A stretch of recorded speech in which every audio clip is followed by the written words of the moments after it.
Hello again, everybody, and welcome back to my channel. My name is Sarah, and today is the long-awaited day. We are finally starting the Intro to Houseplants beginner series. I know I've promised this to you guys for a while, so today is the day. I'm finally jumping in. I'm going to divide it into several different videos, kind of take you through the process of what you need to know if you are newer to houseplants. Before I jump into it, take a moment, if you're not already, hit that subscribe button, hit the notification bell so that you can get notifications when I post new plant-related videos. And without further ado, let's jump into today's video. So like I said, I will be breaking this video into several different parts, different categories. So if you need help with just a specific category, you can jump to that particular video, but hopefully it will take you through the entire process of selecting houseplants, caring for houseplants, where to place them in your house, all that kind of stuff. So I've got my notes here, and I am starting with how to select a houseplant. So one thing I see over and over again, kind of on social media, things like that, is people posting pictures of houseplants that they've just acquired and they don't know what they are, they don't know what care requirements they have, and there's absolutely nothing wrong with that. If you fall in love with a plant and you have an opportunity to grab it, maybe from a friend or a neighbor, or you see it at a store and it's the last one, by all means, go ahead and grab that plant if it's really calling to you. But I want to walk through the process of, if you want to be a little more selective with your plants, how do you choose something that will be a good fit for you, and knowing how to care for it before it comes into your house. So the very first thing that I want to start with is that you should know your conditions. So this is the conditions that you have in your house, what kind of lighting you have, what temperature you like to maintain it at, what is the humidity like in your part of the world, those kinds of things. Now I can jump into some more specifics on each of these different things if you want in a future video. Each one probably could be its own kind of category, but I wanted to talk about some super basic. Again, this is for total beginners. You're probably not going to need to know super crazy stats about your house, just some generalities. So the first thing is, what kind of light conditions do you have in your house? This can be as simple as just knowing, do you have a brighter house or a darker house? Which directions are your windows facing? Generally, east, south, and west facing windows tend to get a little more light, while north facing windows tend to get a little less light, maybe more of a medium light. Do you have curtains on these windows? Do you keep those curtains or the shades drawn? Do you like to have them open during the day? If so, how much? How many minutes of direct sunlight might your plant be getting in that window? Those sort of things. Again, this varies place to place. I live in a house that has lots of open space around it. I have a couple trees, but mostly I get pretty much unblocked light, and I only have south, east, and west facing windows. So my house is really bright, it's really well lit. You know it the second that you walk in. It's a bright, indirect light kind of house. Now there are certainly a couple of rooms in my house or some places in my house that are further back from the windows, and I know that those get a little less light, and maybe I'm looking for a lower light plant for those areas. But in general, I have lots of window space. I have lots of light that I'm able to offer plants. I did recently see on Crazy Plant Guy's channel, he mentioned where you're setting your plant, if the plant can see the sky, that it's getting some nice bright light. So I thought that was a nice rule of thumb. I don't know exactly how true that is, but it's a nice rule of thumb, thinking about, can your plant see the sky from where it's sitting in the house? Just kind of keep that in mind as you're looking at your plants. Do you have something that needs a lot of bright light and almost would do better outdoors?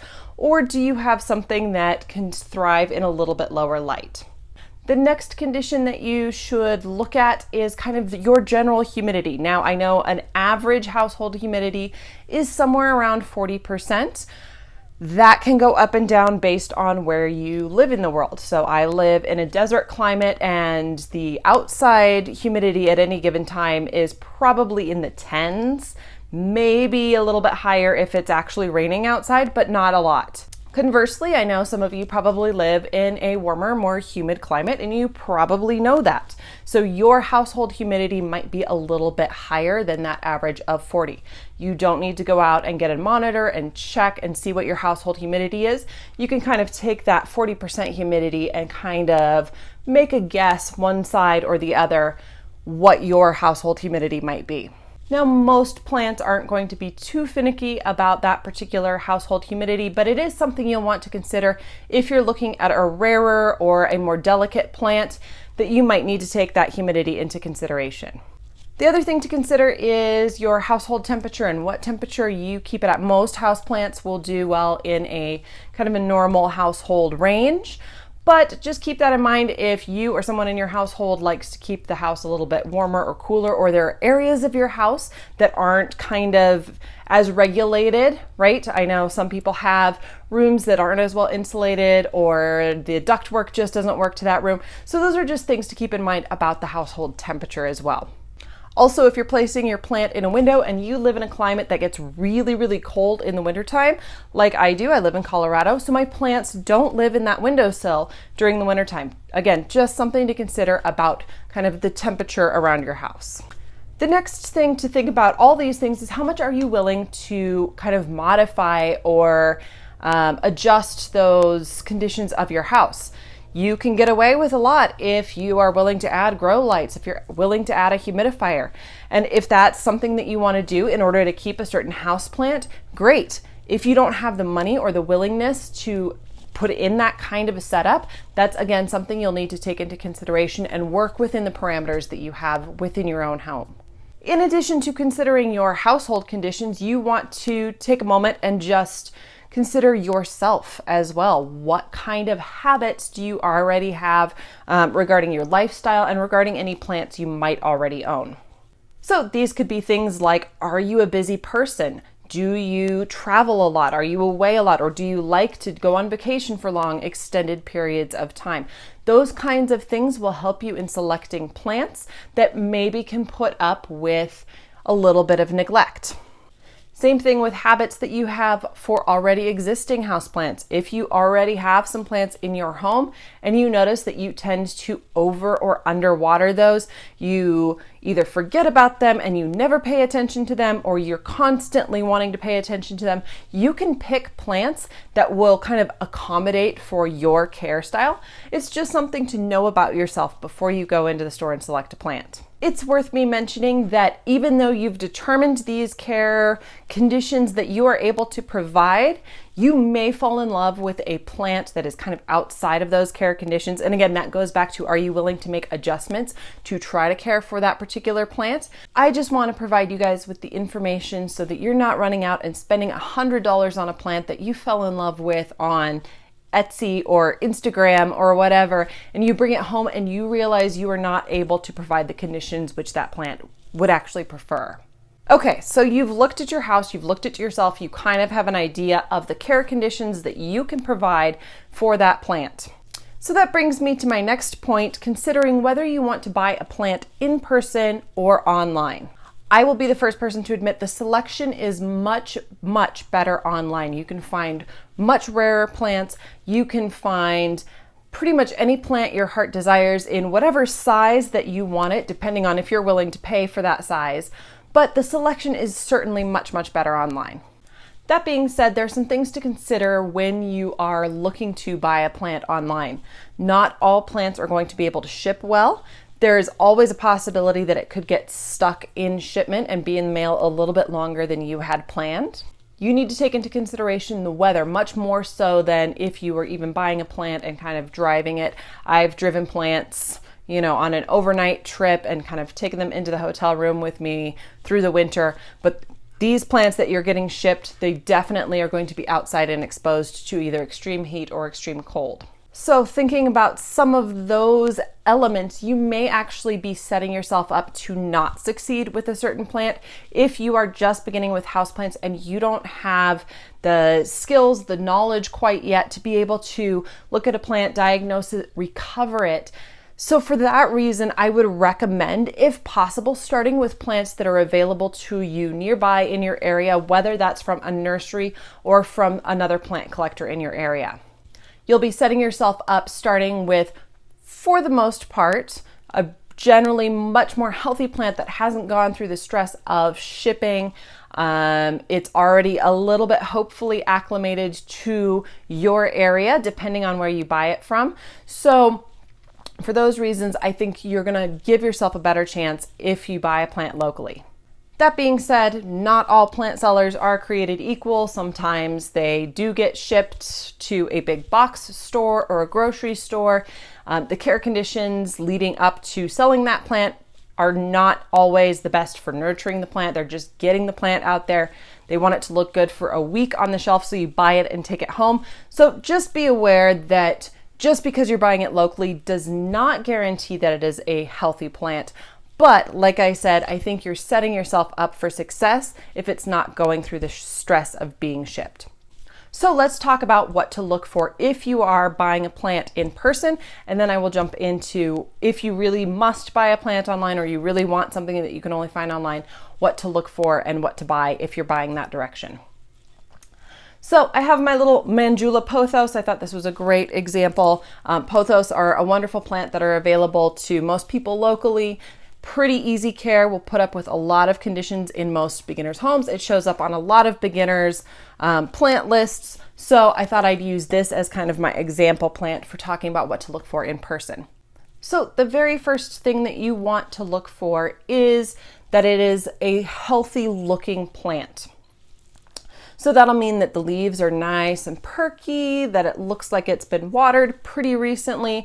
You may check. Again, sometimes the water is soaking wet, sometimes they let them dry out. So it's not a huge thing, but just kind of keep an eye on that. If you can, taking a look at the bottom and seeing if there are any roots growing out. This one doesn't have any roots growing out, but if you can find a plant that has roots that are coming out of the bottom, that's actually a good sign. It means that the root system is healthy in there, it is active, it is growing, and you're gonna end up with a bigger, fuller, faster growing plant. You do want to take a chance to look for any dead or dying leaves and the reason that they might be dying. I find very often with plants in big box stores that you might end up with some yellowing leaves. Now, as long as they are kind of these lower leaves down here, not something that you really need to worry about. Usually, if a plant is a little bit stressed, these older leaves will die off first, but you're not going to end up with a totally dead and dying plant. What you do want to watch out for is the new healthy leaves coming in. If those are coming in a weird color, yellow, or they look really, really pale, those could be signs of nutrient deficiencies, overwatering, root rot, things like that. While you're looking at the leaves, take a look. There might be a little bit of mechanical damage, right? So you want to, take into consideration that these plants have been in a box, they've been shipped to whatever store they're at, they may have been shoved in the box, pulled out of the box by somebody who doesn't necessarily take care of plants, so there may be a little bit of mechanical damage. Again, a ripped leaf or a little hole in the leaf is nothing really to worry about. You want to look for bigger signs of stress. Staying on the topic of leaves, I know I am guilty of not doing this, but it is really, really, really good practice. You should look through the leaves and just make sure that there are no pests. You can do a quick search on YouTube or on the internet for some common household pests, mealybugs, scale, spider mites, things like that. And you just want to do a quick scan of the leaves. Make sure that you don't see any of those pests already on the leaves. You also can disturb the soil a little bit and check and see if there are any fungus gnats that fly out. Again, something that it might be treatable, but for somebody just starting out with houseplants, I would recommend you just stay away from anything that has any sort of pest in or on it. So those are kind of the general things that you want to look for. Again, it doesn't have to be a perfect plant, and even a couple yellowing leaves down here, not a huge thing. I would recommend for beginners to stay away from rehab plants. I know they look sad. I know you want to take them home and try to make them healthy. But if you're just starting out with houseplants, you want to give yourself the best chance of success of learning the care of this plant, and you want to start with the healthiest plant you possibly can. Now, what if you do decide that you want to get something shipped to you from online? What should you look for? As a beginner, I would recommend that you start with something that's an already existing full plant. I know some baby plants, unrooted plants, cuttings can be really tempting and the price can be really good, but that stress of shipping combined with then having to actually establish a root system, again, may not give you the best chance of success. So I would recommend starting with an existing full plant. I would also recommend ordering from a reputable company, something already established, rather than trying to find something from somebody in a purge group or something like that. Again, just to kind of get to know what to expect when a plant is shipped to you. I can recommend places like Steve's Leaves, Logis, Gardino's.